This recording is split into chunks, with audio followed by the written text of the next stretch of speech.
आजादी के 75 साल बाद दलित समुदाय से कितने नेता मुख्यमंत्री की कुर्सी तक पहुंचे हैं? इसका जवाब यह है कि भारत में अब तक दलित समुदाय से 8 मुख्यमंत्री बने हैं। इनमें से 3 बिहार से और एक आंध्र प्रदेश, राजस्थान, उत्तर प्रदेश, पंजाब और महाराष्ट्र से हैं। आइए ये नेता कौन हैं, इनके बारे में जानते हैं। तो दोस्तों वीडियो के अंत तक बने रहें। हम हर बार की तरह इस बार भी वीडियो को शुरू से शुरू करेंगे। दामोदरम संजीवय्या, आंध्र प्रदेश। भारत में दलित समुदाय के पहले नेता जो मुख्यमंत्री की कुर्सी तक पहुंचे, इनका नाम दामोदरम संजीवय्या है। यह 39 साल की छोटी उम्र में आंध्र प्रदेश जैसे बड़े राज्य के मुख्यमंत्री बने थे। उस वक्त यह भारत के सबसे युवा मुख्यमंत्री भी थे। दामोदरम संजीवय्या किसान मजदूर के बेटे थे। इन्होंने आजादी के आंदोलन में भाग लिया था और इसके बाद यह कांग्रेस से जुड़ गए। 1956 में यह आंध्र प्रदेश कांग्रेस कमेटी के तीसरे अध्यक्ष बने और 1961 तक इस पद पर रहे। 1957 के आंध्र प्रदेश के विधानसभा चुनाव में कांग्रेस ने 301 में से 187 सीटें जीती और नीलम संजीवय्या रेड्डी मुख्यमंत्री बने। लेकिन गुटबाजी होने की वजह से संजीवय्या को मुख्यमंत्री की कुर्सी सौंप दी गई। 1964 में संजीवय्या राज्यसभा गए और इन्होंने लाल बहादुर शास्त्री की सरकार में श्रम और रोजगार मंत्री के रूप में काम किया। 1972 में मात्र 51 वर्ष की उम्र में हार्ट अटैक से इनका निधन हो गया। भोला पासवान शास्त्री, बिहार। भोला पासवान शास्त्री का जन्म 1914 में बिहार के पूर्णिया में एक गरीब परिवार में हुआ था। इन्होंने आजादी की लड़ाई लड़ी और 1968 में जब यह बिहार के पहले दलित मुख्यमंत्री बने तो यह बड़ी घटना थी। विद्वता के कारण ही इन्हें शास्त्री कहा जाता था। यह 1961 से 1972 तक 3 बार मुख्यमंत्री रहे। 1969 में जब कांग्रेस का विभाजन हुआ तो बिहार में चल रही हरिहर सिंह की कांग्रेस सरकार गिर गई और शास्त्री ने कांग्रेस ऑर्गेनाइजेशन का हाथ पकड़ लिया। तब यह 13 दिन के लिए मुख्यमंत्री बने, लेकिन इनकी सरकार भी नहीं चल सकी। जून 1971 में यह इंदिरा गांधी कांग्रेस में शामिल हो गए और 7 महीने के लिए मुख्यमंत्री बने। भोला पासवान शास्त्री ने 1972 से 1982 तक राज्यसभा में भी बिहार का प्रतिनिधित्व किया और यह 1978 में विपक्ष के नेता भी रहे। 1984 में इनका निधन हो गया। रामसुंदर दास, बिहार।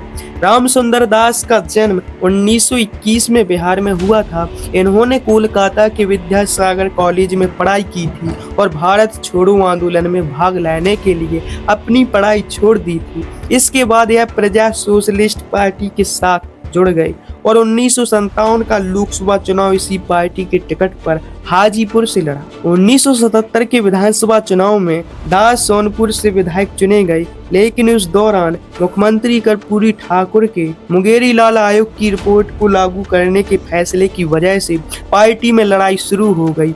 मुंगेरी लाल आयोग की रिपोर्ट में सरकारी नौकरियों में पिछड़े वर्ग के लोगों के लिए आरक्षण की सिफारिश की गई थी। जनता पार्टी की ऊंची जाति के सदस्यों ने कर्पूरी ठाकुर को सीएम की कुर्सी से हटाने की कोशिश की। इस दौरान दलित विधायकों को अपने साथ लाने के लिए दास को मुख्यमंत्री बनाया गया। ठाकुर ने अपने पद से इस्तीफा दे दिया और 1979 में दास मुख्यमंत्री बने। 2015 में इनका निधन हो गया। जगन्नाथ पहाड़िया, राजस्थान। राजस्थान में दलित समुदाय से सिर्फ जगन्नाथ पहाड़िया ही मुख्यमंत्री बने हैं। यह पूर्व प्रधानमंत्री जवाहरलाल नेहरू के वक्त से कांग्रेस में थी और इन्हें नेहरू गांधी परिवार का करीबी माना जाता था। पहाड़िया राजस्थान के वरिष्ठ नेता थे। यह 1957 से 1984 के बीच 4 बार लोकसभा के सांसद रहे थे और राज्यसभा भी पहुंचे थे। यह 4 बार विधायक भी बने थे। पहाड़िया आपातकाल के दौरान संजय गांधी के बेहद करीबी बन गए थे। इसके बाद संजय गांधी ने इन्हें मुख्यमंत्री बनाया था, जबकि राजस्थान में कई नेता इसके खिलाफ थे। 1980 में संजय गांधी की मौत के बाद पहाड़िया को पार्टी में काफी विरोध का सामना करना पड़ा। जगन्नाथ पहाड़िया भरतपुर के एक गांव में पैदा हुए थे। इन्होंने केंद्र में कांग्रेस की कई सरकारों में बतौर मंत्री का काम किया था। यह 1989 से 90 तक बिहार के और 2009 से 2014 तक हरियाणा के राज्यपाल रहे थे। 2021 में कोरोना की वजह से इनका निधन हो गया। मायावती, उत्तर प्रदेश। मायावती दलित समाज से आने वाली ऐसी मुख्यमंत्री है जो सबसे ज्यादा जाना पहचाना चेहरा है। मायावती भारत के सबसे बड़े सूबे उत्तर प्रदेश की 4 बार मुख्यमंत्री बन चुकी है। मायावती नई दिल्ली में एक निम्न मध्य वर्ग परिवार में पैदा हुई थी। इन्होंने कालिंदी कॉलेज और मेरठ यूनिवर्सिटी से पढ़ाई की है और दिल्ली विश्वविद्यालय से कानून की डिग्री भी हासिल की है। मायावती को राजनीति में बसपा के संस्थापक काशीराम ने आगे बढ़ाया। यह पहली बार 1995 में, दूसरी बार 1997 में, तीसरी बार 2002 में और चौथी बार 2007 में मुख्यमंत्री बनी। 2007 के विधानसभा चुनाव में बीएसपी को बड़ी जीत मिली और मायावती पहली बार अकेले दम पर मुख्यमंत्री बनी, जबकि इससे पहले यह सपा और बीजेपी के समर्थन से मुख्यमंत्री की कुर्सी तक पहुंची थी। सुनील कुमार शिंदे, महाराष्ट्र। सुनील कुमार शिंदे महाराष्ट्र पुलिस में कांस्टेबल थे और 1970 के शुरुआती सालों में शरद पवार इन्हें राजनीति में लेकर आए। शरद पवार उस वक्त कांग्रेस में थे। 2003 में जब महाराष्ट्र कांग्रेस में गुटबाजी वाले हालात बने और तत्कालीन मुख्यमंत्री विलासराव देशमुख की स्थिति कमजोर हुई तो सोनिया गांधी ने मुख्यमंत्री की कुर्सी के लिए शिंदे को चुना। शिंदे महाराष्ट्र के पहले दलित मुख्यमंत्री बने। महाराष्ट्र में दलित मुख्यमंत्री का होना इसलिए भी बड़ी बात थी क्योंकि इस राज्य की राजनीति में मराठा समुदाय ताकतवर है। 2004 के विधानसभा चुनाव के बाद शिंदे की जगह फिर से देशमुख को मुख्यमंत्री बना दिया गया। गृह मंत्री भी रहे शिंदे। महाराष्ट्र में वित्त मंत्री रहते हुए शिंदे ने रिकॉर्ड 9 बार बजट प्रस्तुत किया। यह 2006 से 2012 के बीच भारत सरकार में ऊर्जा जैसे बड़े मंत्रालय के मंत्री रहे और 2012 से 2014 के बीच इन्होंने केंद्र सरकार में गृह मंत्रालय भी संभाला। जीवन राम मांझी, बिहार। जीवन राम मांझी गया में एक मजदूर परिवार में पैदा हुए थे और 1980 में राजनीति में आए थे। 2014 के लोकसभा चुनाव में जब जेडीयू की करारी हार हुई तो नीतीश कुमार ने जीतन राम मांझी को मुख्यमंत्री बनाया, लेकिन 10 महीने बाद ही जेडीयू ने इनसे मुख्यमंत्री के पद से इस्तीफा देने के लिए कहा, जिससे नीतीश कुमार फिर से राज्य की कमान संभाल सके, लेकिन मांझी ने इस्तीफा देने से मना कर दिया।